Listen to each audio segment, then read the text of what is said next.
Pria ini bernama Henry Chen. Ia baru saja kembali ke negara asalnya, Hong Kong, setelah menyelesaikan tugas militer selama bertahun-tahun di Amerika Serikat. Mulai saat ini Henry berhenti menjadi seorang tentara dan memutuskan untuk memulai karir sebagai guru SMA di tempat ia dulu pernah bersekolah, yaitu di SMA bernama Tak Chi Secondary School.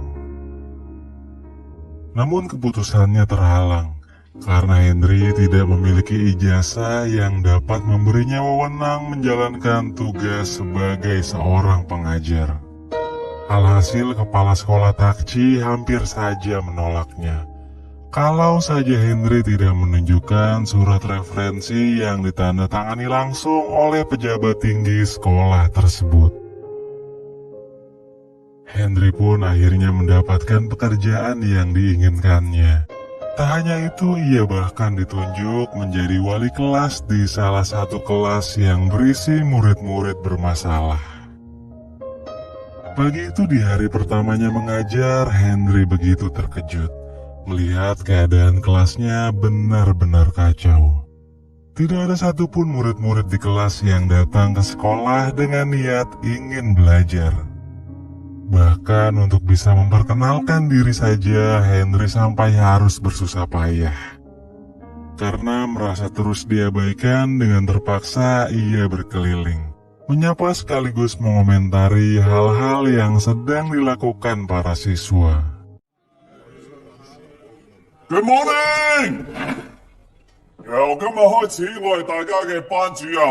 Ketika akhirnya ia mendapat perhatian murid-murid, Henry mulai menulis nama sekaligus nomor WA-nya di papan tulis. Tapi seluruh siswa justru menertawakannya, dikarenakan tulisan tangannya jelek. Bahkan seorang siswa dengan lancang menyuruh guru baru ini untuk meninggalkan kelas. Sehingga Henry harus menunjukkan sedikit kemampuannya di depan mereka.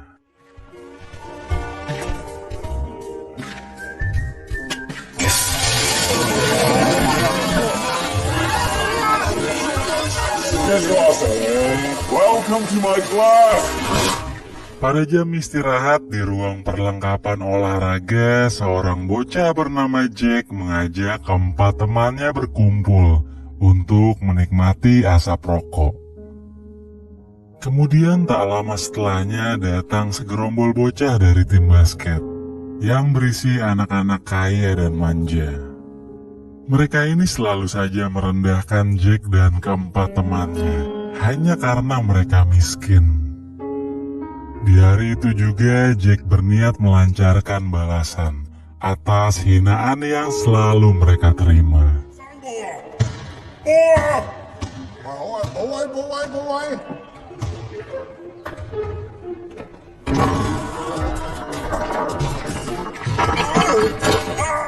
Namun tanpa si Jack sadar, perbuatan usilnya tadi dilihat oleh seorang guru bahasa Inggris bernama Miss Liang. Miss lalu memberinya hukuman untuk menyalin suatu kalimat sebanyak 20 lembar kertas.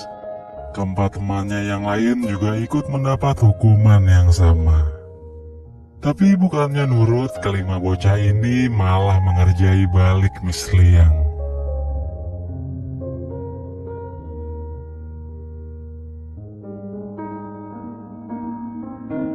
Pada esok harinya, sekolah ini mendapat kunjungan dari dinas pendidikan. Mereka datang untuk melakukan peninjauan setelah sekolah tersebut memiliki reputasi terburuk di Hong Kong. Dari tahun ke tahun, jumlah murid yang berminat masuk sekolah ini terus berkurang. Ditambah lagi setiap tahunnya nggak ada satupun siswa maupun siswi dari sekolah Tak Chi yang lulus ujian masuk ke universitas. Maka tidak heran jika dinas pendidikan berniat akan menutup permanen sekolah tersebut. Di sisi lain, ketika Pak Henry sedang berjalan menuju kelasnya, murid-murid di dalam kelas sudah menyiapkan jebakan untuk menyambutnya. Tapi dengan refleks yang mengagumkan, Pak Henry mampu menghindarinya. Setelah itu ia menghampiri Jack dan memaksanya menyerahkan bungkusan rokok yang selalu dibawanya. Henry kemudian melempar sebuah pertanyaan kepada salah seorang teman Jack yang bernama Zulfa. Sebutkan 3 bahan yang terkandung di dalam rokok. Zulfa menjawabnya dengan benar, dan Henry langsung memperbolehkannya pulang. Seketika satu kelas menjadi heboh. Mereka semua menuntut minta ikut dipulangkan. Pak Henry lalu meminta perhatian mereka dan ia meletakkan satu persatu batang rokok di atas meja belajar murid. Tujuannya Pak Henry ingin menjelaskan tentang bahaya rokok bagi kesehatan. Namun sepertinya jika ia langsung menjelaskan kepada murid-murid ini secara mereka tidak akan menganggapnya serius. Jadi Pak Henry coba mengarahkan pembicaraannya kepada murid-murid perokok aja tentang bagaimana tar akan terbentuk di paru-paru. Dengan gaya penjelasan yang asik dan santai, murid-murid ini jadi tertarik memperhatikannya dengan serius. Setelah selesai, Pak Henry meminta mereka mengembalikan batang-batang rokok yang ia letakkan tadi. Saat jam istirahat di kantin sekolah, giliran anak-anak basket yang membalas perbuatan Jack dan kelompoknya. Jalan kekerasan pun tak bisa dihindarkan. Namun disayangkan keributan itu berujung dengan dikeluarkannya Jack beserta keempat temannya dari sekolah. Tentu Jack merasa keputusan kepala sekolah ini tidak adil. Kenapa hanya mereka berlima saja yang dikeluarkan, sedangkan anak-anak dari tim basket yang selalu menghina keadaan ekonomi mereka tidak mendapat hukuman sama sekali. Setelah Henry berhasil meyakinkan kepala sekolah, kelima bocah ini pun mendapatkan kesempatan terakhir untuk merubah sikap. Namun Jack yang sudah terlanjur kecewa memilih untuk tidak mengambil kesempatan itu.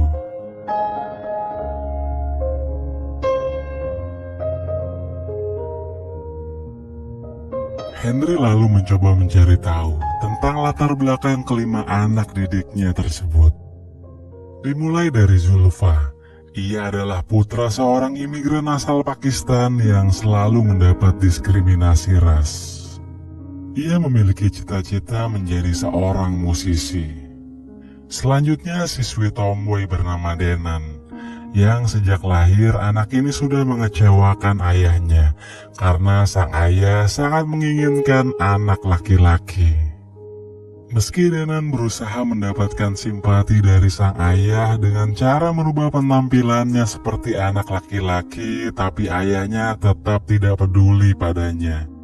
Terlebih lagi saat Denan memiliki adik laki-laki yang lebih disayang oleh si bapak. Lalu yang ketiga dan keempat adalah saudara kembar bernama Dani dan Kenny. Ketika keduanya masih kecil, ibu mereka melarikan diri bersama pria lain yang lebih kaya dari ayahnya. Sejak saat itu, si ayah berubah menjadi seorang alkoholik. Dari kecil Dani terpaksa bekerja keras agar dapat menghasilkan uang untuk keluarga mereka. Sementara Kenny jadi terobsesi dengan video game hanya untuk bisa lari dari kenyataan. Lalu bagaimana dengan Jack? Sayangnya Henry tidak dapat menemukan informasi apapun tentang latar belakang keluarga Jack. Sebenarnya Jack sendiri bekerja sebagai waiters di sebuah restoran pada malam hari.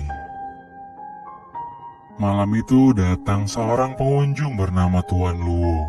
Dia ini merupakan seorang pebisnis sekaligus pemilik sebuah arena tarung bebas di kota Hong Kong. Di sana Tuan Luo bersama rekan bisnisnya membicarakan mengenai sekolah takci yang akan ditutup oleh Departemen Pendidikan. Dan rencananya Luo akan memanfaatkan kesempatan ini untuk menjalankan bisnisnya. Ketika keadaan lengah, Jack diam-diam mengambil korek api emas milik Tuan Luo, tetapi dia keciduk. Anak buah Tuan Luo menghajarnya habis-habisan sebelum ditemukan kartu identitas milik Jack yang berstatus seorang pelajar. Tuan Luo memberinya sejumlah uang serta menawarkan pekerjaan yang menarik untuknya. Di tempat lainnya, Henry mengunjungi rumah Zulfa. Saat itu Zulfa sedang melarikan diri dari kejaran preman karena ia telah mencuri sebuah tiket konser yang tak lain milik ayahnya sendiri. Henry mencoba menyelesaikan permasalahan. Setelah itu ia mengajak Zulfa ke pinggir jembatan untuk memberinya motivasi tentang cita-cita Zulfa, sekaligus mengajarkannya tentang bagaimana cara memiliki mental seorang musisi di atas panggung. Sementara itu pada larut malam di rumah si kembar Danny dan Kenny, ayah mereka baru saja pulang terlambat seperti biasanya. Si bapak lalu membuka kulkas dan melihat stok bir habis. Lalu ia menyuruh salah satu dari kedua anaknya untuk keluar membeli bir, tapi mereka menolak. Pitam ayahnya pun naik, yang membuatnya mengancam akan mengusir mereka dari rumah. Keesokan harinya Henry datang menemui ayah mereka. Ia mengedukasi si bapak tentang bahaya minuman keras dan menyarankannya untuk berhenti mengkonsumsinya. Mungkin dengan begitu si bapak dapat mengembalikan hubungan harmonis bersama kedua anaknya. Sementara itu di rumah Denan, ayahnya membelikan perlengkapan make up dan memintanya untuk berdandan layaknya seorang gadis. Namun Denan yang sudah muak dan kesal lalu menyelinap keluar dengan membawa mobil ayahnya. Tak jauh ia mengemudi, Henry datang dan menghentikannya. Pak Henry menasihatinya serta melarang Denan mengemudi karena ia belum memiliki SIM. Henry lalu membawanya ke sirkuit go-kart, di mana tanpa Denan sadari, Henry juga mengundang ayahnya, dan mereka berdua pun adu balap.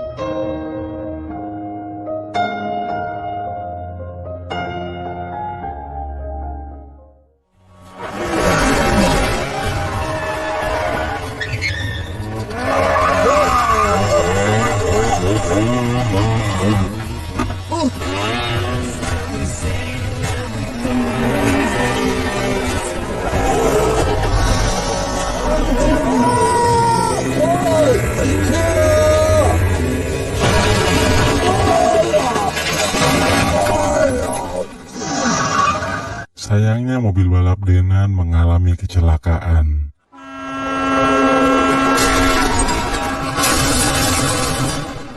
Untungnya Denan masih sempat menyelamatkan diri.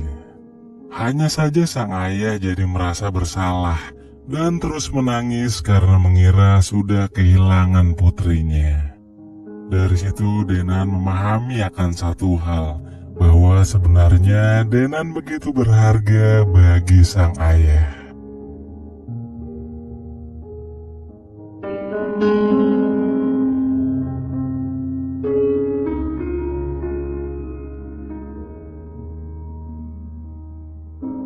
Keesokan harinya Henry membawa seluruh siswa didiknya termasuk Danny dan Kenny dalam program studi di pusat rehabilitasi.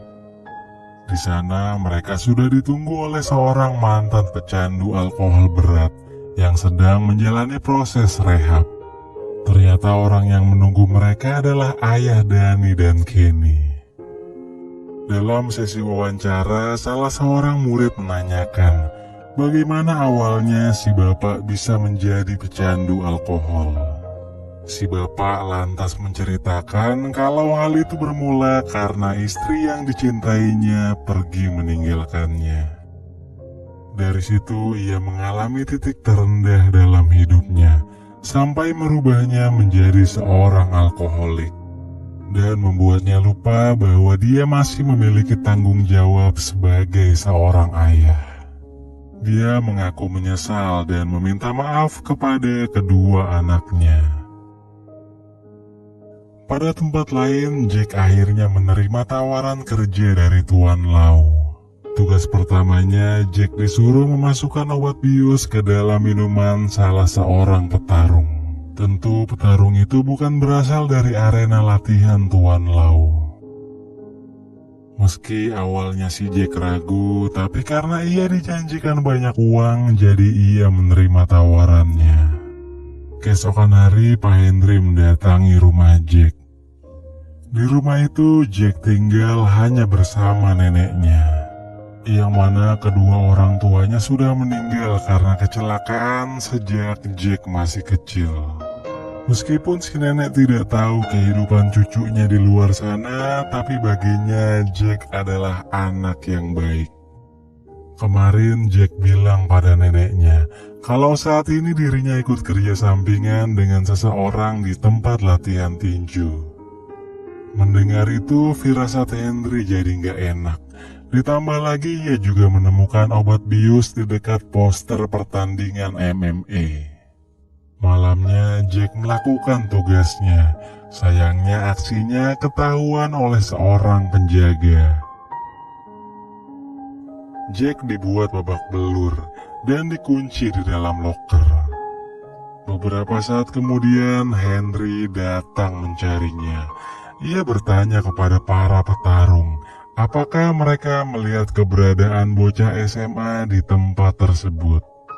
Namun dengan tatapan yang tidak bersahabat, orang-orang itu meminta Henry untuk pulang. Sebelum meninggalkan tempat itu, Jack dari dalam loker berontak minta tolong dan membuat Henry langsung melancarkan serangan.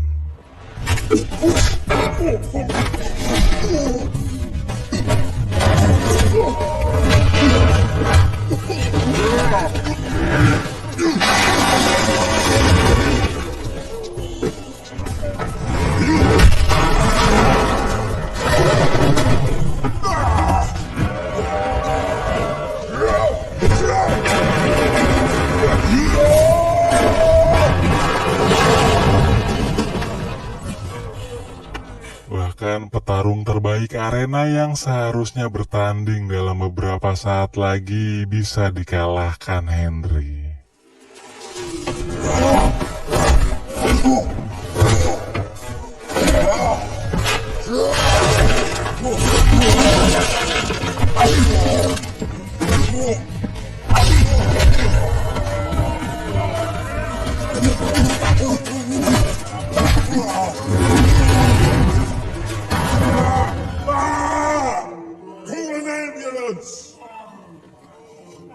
Setelah itu Jack mencoba mengungkapkan kebenaran tentang siapa Tuan Luo kepada polisi. Tapi Tuan Luo terus berkelit, sampai akhirnya ia dapat lolos dari penahanan. Setelah mendapat perawatan atas luka-lukanya, Henry lalu mengantar Jack pulang. Dalam perjalanan, Jack melihat neneknya sedang bekerja cukup keras. Di situ ia berpikir untuk kembali ke sekolah dan belajar dengan giat demi bisa meringankan beban si nenek. Sementara itu, atas kejadian tadi malam, berita perkelahian yang melibatkan guru SMA Takci menjadi viral. Kini murid-murid SMA Takci menaruh rasa hormat yang tinggi kepada Pak Henry serta mengidolakannya. Dalam sebuah kilas balik menunjukkan kisah Henry saat masih berstatus pelajar di sekolah Takci. Dulu ia lebih nakal dari mereka, dan bahkan merupakan seorang murid yang paling sulit diatur. Saking nakalnya nih bocah, sampai-sampai ia dipindahkan sekolah ke Amerika. Beberapa tahun kemudian Henry memilih masuk tentara perang. Awalnya dia mengira perang bisa membawa perdamaian. Ternyata ia salah. Ia lalu mencoba menemukan sendiri tentang makna perdamaian dengan melakukan perjalanan keliling dunia. Suatu ketika ia mengamati burung elang dan mengingat cara hidup seekor elang, bahwa sejauh-jauhnya elang terbang ia akan kembali lagi ke tempat asalnya untuk mengembangbiakan generasi baru. Akhirnya Henry memutuskan kembali pulang ke Hong Kong. Ia menemui mantan kepala sekolahnya dulu, dan bapak inilah yang memberinya referensi untuk mengajar di sekolah Takci. Sejak Pak Henry menjadi guru idola di sekolah, murid-murid jadi giat belajar. Kini semuanya menyambut antusias ujian masuk perguruan tinggi yang sebentar lagi akan tiba. Tapi tidak demikian halnya dengan Kenny. Dia merasa kesulitan untuk fokus belajar akibat selalu bermain game. Maka dari itu tak heran jika ia mendapat nilai pra-ujian paling buruk dari semua murid. Pak Henry melakukan langkah pendekatan untuk membantunya belajar. Akan tetapi Kenny sudah terlanjur depresi. Ia merasa dirinya paling bodoh. Sampai-sampai bocah ini nekat melakukan percobaan bunuh diri. Beruntung nyawanya masih terselamatkan. Namun media yang meliput kejadian ini melebih-lebihkan beritanya. Akhirnya banyak dari orang tua murid melakukan protes ke sekolah Takci. Mereka menginginkan anak-anaknya pindah ke sekolah lain. Sebagai wali kelas Kenny, Henry menjadi orang yang paling disalahkan oleh dinas pendidikan. Kelayakannya sebagai seorang guru serta cara mengajarnya yang tidak sesuai kurikulum tengah dipermasalahkan. Akhirnya dinas pendidikan memutuskan untuk mencabut izin mengajarnya, atau dengan kata lain Henry dipecat.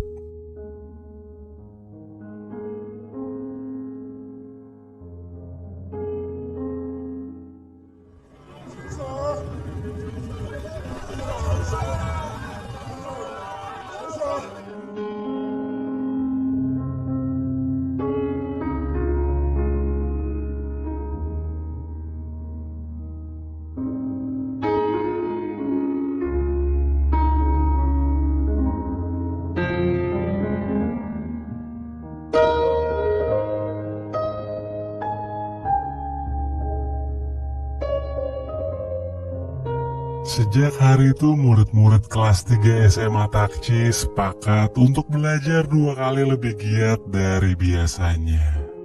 Mereka melakukan itu tak lain untuk membuktikan kepada dinas pendidikan bahwa mereka telah salah memecat guru yang baik. Dan juga jika nantinya nilai dari murid-murid tahun ini bisa meningkat, maka bisa saja sekolah Takci tidak akan jadi ditutup. Kabar ini pun didengar oleh Tuan Luo. Dirinya terancam tidak akan bisa menjalankan bisnisnya jika sekolah Takci tidak jadi ditutup. Tiba di hari ujian. Sebelum ujian dilaksanakan, murid-murid mendapat WA kalau Pak Henry akan menemui mereka. Mereka pun berkumpul, namun ternyata itu adalah tipuan yang dibuat Tuan Luo agar murid-murid ini tidak bisa mengikuti ujian. Namun siapa sangka kalau ternyata Pak Henry juga ikut datang ke sekolah dan menjadi penyelamat bagi mereka.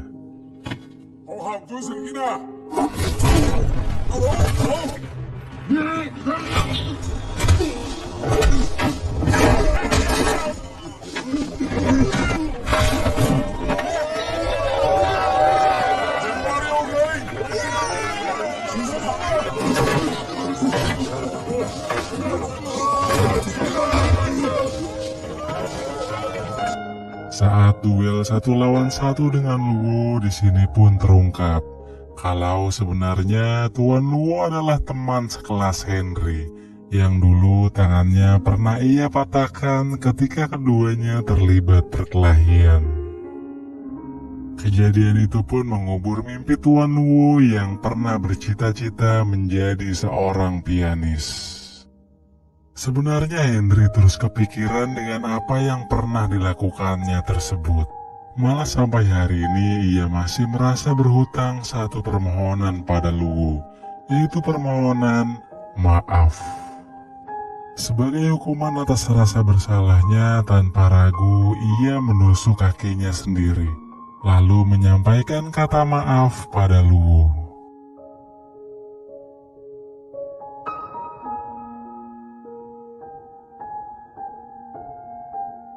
Di tempat lainnya, semua murid SMA Takci akhirnya bisa ikut ujian tepat waktu. Atas usaha dan kerja keras mereka dalam belajar, akhirnya semua murid lulus ujian. Pencapaian ini membuat Dinas Pendidikan tidak jadi menutup sekolah Takci.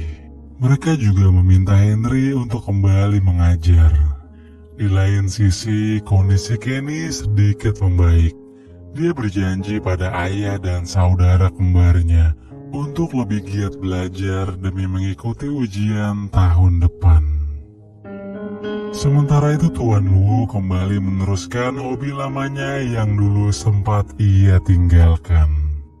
Ia mulai bermain dengan pianonya lagi, meskipun harus banyak berlatih untuk bisa menjadi sehebat dulu. Dan cerita film ini pun berakhir.